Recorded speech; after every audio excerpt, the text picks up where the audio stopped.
Hi everyone! ఈరోజు మనం గాలిపటాల పుట్టుక వెనుక ఉన్న ఒక ఆసక్తికరమైన కథను తెలుసుకోబోతున్నాం. మన చిన్నప్పటి ఆటల్లో గాలిపటాలకు ప్రత్యేకమైన స్థానముంది. కానీ ఈ గాలిపటాలు మొదట ఎవరు కనిపెట్టారు? ఎప్పుడైనా తెలుసుకోవాలనిపించిందా? ఇవి మొదట ఆట కోసం తయారయ్యాయా లేక యుద్ధాల కోసం వాడారా? చైనాలో మొదలైన ఒక చిన్న ఆలోచన ఎలా మన సంక్రాంతి పండుగలో భాగమైందో ఈ వీడియోలో పూర్తిగా తెలుసుకుందాం. చివరి వరకు మిస్ అవ్వకుండా చూడండి, ఎందుకంటే ఈ నిజాలు తెలిసాక మీరు గాలిపటం ఎగురవేసే విధానం కూడా మారిపోతుంది. సరే మరి, ఇప్పుడు మనం వెనక్కి వెళ్ళాలి. చరిత్ర ప్రకారం గాలిపటాలు మొదటగా చైనాలో పుట్టాయి. ఇది సుమారు 2500 సంవత్సరాల క్రితం చైనా దేశానికి చెందిన తత్వవేత్త మోజీ మరియు ప్రముఖ ఇంజనీర్ లూ బాన్ మొదటి గాలిపటాలను తయారు చేసినట్టు చరిత్ర చెబుతోంది. వీరిద్దరూ బాంబూ కర్రలు, పట్టు వస్త్రం, చెక్క ఫ్రేమ్ ఇవన్నీ కలిపి మొదటి గాలిపటాన్ని తయారు చేశారు. కానీ ముఖ్యమైన విషయం ఏంటంటే వీటిని ఆట కోసం తయారు చేయలేదు. వీటిని మొదటగా యుద్ధాల కోసం ఉపయోగించారు. అది ఎలా అంటే శత్రు సైన్యం ఎంత దూరంలో ఉందో తెలుసుకోవడానికి, గోడల ఎత్తు అంచనా వేయడానికి, గాలి దిశ తెలుసుకోవడానికి, ఇంకా రహస్య సందేశాలు పంపడానికి వాడేవారు. కొన్ని యుద్ధాల్లో అయితే గాలిపటాలకు విసిల్స్ లాంటి శబ్ద పరికరాలు కట్టి రాత్రిపూట ఎగరవేసేవారు. ఆ శబ్దాలకు శత్రువులకు భయం పుట్టేది. అంటే మన గాలిపటం ఒకప్పుడు భయంకరమైన ఆయుధమనమాట. కొంతకాలం తర్వాత చైనా నుంచి గాలిపటాలు మెల్లగా కొరియా, జపాన్, అరబ్ దేశాలు, చివరకు భారతదేశానికి వచ్చాయి. ఇండియాలోకి వచ్చిన తర్వాత గాలిపటాల జీవితం మారిపోయింది. యుద్ధాల నుంచి వినోదం వైపుకి వచ్చాయి. మన రాజుల కాలంలో అయితే పండుగల్లో, పోటీల్లో గాలిపటాలను ఎగరేసేవారు. సరే, ఇప్పుడసలు ప్రశ్న ఏంటంటే సంక్రాంతి రోజే గాలిపటాలు ఎందుకు ఎగురవేస్తారో తెలుసుకుందాం. సంక్రాంతి అంటే సూర్యుడు మకర రాశిలోకి ప్రవేశించే రోజు. వ్యవసాయానికి కృతజ్ఞత తెలిపే పండుగ. చలికాలం ముగిసి ఎండ మొదలయ్యే సమయం.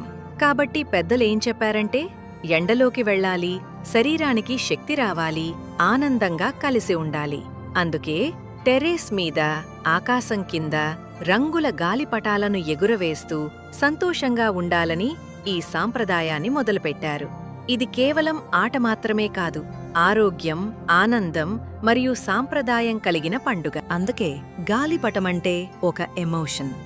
ఈరోజు ఒక తండ్రి తన పిల్లాడికి గాలిపటం ఎలా ఎగరేయాలో నేర్పుతాడు. ఒక చిన్న పిల్లాడు తన గాలిపటం ఎగిరితే ఆకాశాన్ని గెలిచినట్టు ఫీలవుతాడు. అందుకే గాలిపటం ఒక చిన్న కాగితం కాదు, అది ఒక కళ, ఒక ఆనందం, ఒక చరిత్ర. ఈ చిన్న గాలిపటాన్ని ఒకప్పుడు సైన్స్ పరిశోధనలో కూడా వాడారు. అదెలాగో ఇప్పుడు చూద్దాం. 1700 సంవత్సరంలో ప్రపంచానికి మెరుపు గురించి సరిగ్గా తెలియదు. కొంతమంది అది దేవుడి కోపమన్నారు, కొందరు అగ్నిశక్తి అన్నారు. కానీ ఈ ప్రశ్నకి సమాధానం తెలుసుకోవటానికి ఒక వ్యక్తి పతంగితో ఆకాశాన్నే సవాలు చేశాడు.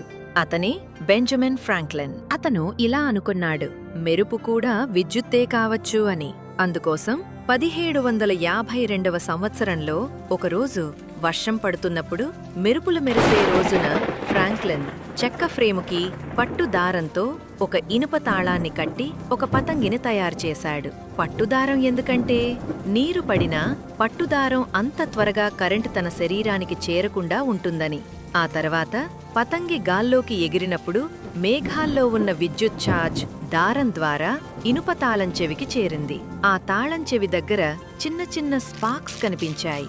అప్పుడే ఫ్రాంక్లిన్కి అర్థమైంది, మెరుపు అంటే విద్యుత్ శక్తే అని. ఈ ప్రయోగం తర్వాతే ఫ్రాంక్లిన్ లైట్నింగ్ రాడ్ ని కనుగొన్నాడు.